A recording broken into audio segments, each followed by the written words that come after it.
আসসালামু আলাইকুম। সম্মানিত মাছ চাষি ভাই বন্ধুগণ, সবাইকে জানাই আমাদের মাছের খামারের পক্ষ থেকে আন্তরিক শুভেচ্ছা। মাছ চাষি ভাইয়েরা, আজকে আপনারা আমাদের ভিডিওতে যে মাছগুলো দেখছেন, এই মাছগুলো হচ্ছে অরিজিনাল দেশি গুলশা মাছের পোনা। আজকে আমি আপনাদের মাঝে এই গুলশা মাছ সম্পর্কে কয়েকটি গুরুত্বপূর্ণ কথা বলবো। তবে যারা আমাদের চ্যানেলের মধ্যে নতুন, অবশ্যই আমাদের চ্যানেলটিকে সাবস্ক্রাইব করবেন এবং যারা পেজ থেকে আমাদের ভিডিওটি দেখছেন, আমাদের পেজটিকে ফলো দিয়ে রাখবেন নতুন নতুন ভিডিও পাওয়ার জন্য। মাছ চাষি ভাইয়েরা, প্রথমে আমাদেরকে জানতে হবে যে এই মাছগুলো কি আমাদের রাষ্ট্রীয় কোনো মাছ না এগুলো বাইরের আর কোনো রাষ্ট্রের মাছ। তো সেক্ষেত্রে আমি আপনাদেরকে বলবো যে অবশ্যই আমাদের এই মাছগুলো আমাদের বাংলাদেশের মাছ, দেশীয় মাছ।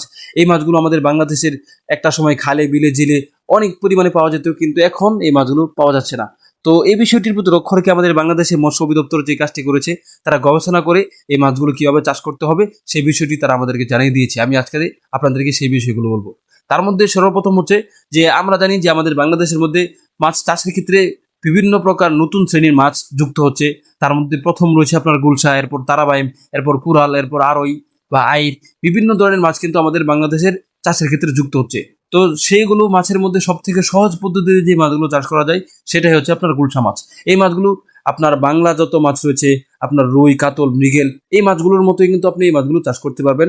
তবে এই মাছের চাষ করা একটি সময় তারা নির্ধারণ করে দিয়েছে, সেটা হচ্ছে যে ফেব্রুয়ারি মাস থেকে আগস্ট মাস পর্যন্ত কিন্তু আপনি এই মাছগুলো চাষ করতে পারবেন। এর পরবর্তীতে চাষ করতে পারবেন, কিন্তু আপনার এর পরবর্তীতে চাষ করলে এর উৎপাদনটা কম হবে। অর্থাৎ আপনি যে মাছগুলো বললাম এই মাছগুলোর মধ্যে চাষ করলে এর উৎপাদন বেশি হবে, এবং পরবর্তীতে আপনি যদি বছর জুড়ে চাষ করতে চান তাহলে আপনার উৎপাদন হবে, কিন্তু আপনার তুলনামূলক একটু কম হবে। তবে আপনার লস হওয়ার কোনো সম্ভাবনা নেই। মাছ চাষি ভাইরা, এবার হচ্ছে যে আমরা এই মাছগুলো কিভাবে চাষ করব। তো সেই ক্ষেত্রে আমি আপনাদেরকে বলবো যে আপনারা এই মাছগুলো যে পুকুরের মধ্যে দিবেন সেই পুকুরটা যেন মাঝারি আকারের হয়। বড় হলে কোনো সমস্যা নেই, তবে সব থেকে বেশি ভালো হবে মাঝারি আকার। এবং আপনি যদি আপনার সিজন ছাড়া মাছগুলো চাষ করতে চান সেক্ষেত্রে আপনাকে অবশ্যই বড় পুকুর নির্বাচন করতে হবে। এবং পুকুর নির্বাচন করার পর আপনি পুকুরটাকে মেরামত করবেন। পুকুর পুরনো হলে আপনি পুকুরের পানি শুকিয়ে পুকুরের মধ্যে চুনা এবং সার ছিটিয়ে নতুন পানি প্রবেশ করে এরপর আপনি এই মাছগুলো পুকুরের মধ্যে কানেক্ট করবেন। আর যদি পুকুর আপনার নতুন হয় তো সেক্ষেত্রে আপনি পুকুরের মধ্যে পানি প্রবেশ করিয়ে আপনার পুকুরের পাড়গুলো শক্তভাবে বেঁধে নিতে হবে, এবং পুকুরের মধ্যে এমন ব্যবস্থাপনা রাখতে হবে যেন পুকুরের মধ্যে আপনার রোদ প্রবেশ করতে পারে। এমন ব্যবস্থাপনা করে এরপর আপনি আপনার পুকুরের মধ্যে অরিজিনাল দেশি গুলশা মাছ যেটা, সেটা আপনি আপনার পুকুরের মধ্যে ছাড়েন। যদি ছাড়েন তাহলে আপনার শরীর নিয়মে খাবার দিলে মাছগুলো কিন্তু আপনার 3 থেকে 3.5 মাস বা 4 মাসের মধ্যে কিন্তু আপনি এই মাছগুলো বাজারে তুলতে পারবেন। এবং বাজারে তুললে কিন্তু আপনার এই মাছটা বেশি টানবে, কারণ আপনার এই মাছগুলো কিন্তু খেতে খুব সুস্বাদু এবং এই মাছের বাজার চাহিদাও বেশি। এখন হচ্ছে আপনি এই মাছগুলো খাবার দিবেন কিভাবে এবং প্রতি শতাংশে আপনি কত পিস চাষ করতে পারেন। তো সেই ক্ষেত্রে আপনাদেরকে বলবো, এই মাছগুলো যেহেতু ছোট জাতীয় মাছ, এই মাছগুলো কিন্তু আপনি প্রতি শতাংশে 200 পিস বা প্রতি শতাংশে 150 পিস একসাথে চাষ করতে পারবেন। এবং আপনি এই মাছগুলোকে খাবার দেওয়ার ক্ষেত্রে যেভাবে খাবারটা দিতে হবে সেটা হচ্ছে যে মাছগুলো কিন্তু যে কোনো জিনিস খাবার হিসেবে গ্রহণ করে, যেমন আপনার কচুরিপানার ডিম এবং পুকুরের মধ্যে বিভিন্ন ধরনের কীটপতঙ্গ থেকে সেই সমস্ত কীটপতঙ্গ এবং শ্যাওলাও কিন্তু এই মাছগুলো খাবার হিসেবে গ্রহণ করে। তাছাড়াও যদি আপনি অন্য কোনো কিছু খাবার দিতে চান তো সেই ক্ষেত্রে আমি আপনাদেরকে বলবো যে আপনার সরিষার যে খৈল রয়েছে সেই সরিষার খৈলের গুঁড়া এবং চালের গুঁড়া মিশ্রিত করে একসাথে খাবার আপনি এই মাছগুলোকে দিতে পারেন।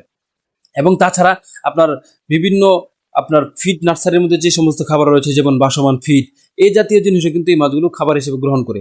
এবং আপনি যদি এই মাছগুলোকে এই সমস্ত জিনিস খাবার হিসেবে দেন তাহলে দেখবেন নিয়মতান্ত্রিক খাবার দিলে আপনার এই মাছগুলো কিন্তু অল্প সময়ে বাজারজাত করতে পারবেন। অর্থাৎ 3 থেকে 3.5 মাসের মধ্যে কিন্তু আপনি এই মাছগুলোকে বাজারে তুলতে পারবেন, যদি খাবারের নিয়মটা সঠিকভাবে দিতে পারেন। তো খাবার দেওয়ার নিয়ম হচ্ছে যে এই মাছগুলো আপনার স্বাভাবিকভাবে এই মাছগুলো আপনার রাত্রেবেলা বেশি খাবার গ্রহণ করে। আপনি দিনের বেলা খাবার দিয়ে দেখবেন যে এই মাছগুলো বেশি আসে না, কিন্তু রাত্রে খাবার দিবেন দেখবেন সব মাছ আপনার প্রত্যেকটা মাছই খাবার গ্রহণ করছে। তো সেক্ষেত্রে আমি আপনাদেরকে বলবো যে সব থেকে বেশি ভালো হবে রাত্রেবেলা খাবার দিলে, এবং রাত্রে খাবার দেওয়াটাই সব থেকে বেশি ভালো। দিনের বেলা দিলে সমস্যা নাই, তবে দিনের বেলা দিলে আপনাকে আসরের পরে খাবারটা দিতে হবে। তো মাছ চাষি ভাই বন্ধুগণ, এই ছিল আমাদের আজকে মাছের এই মাছ সম্পর্কে কিছু কথা।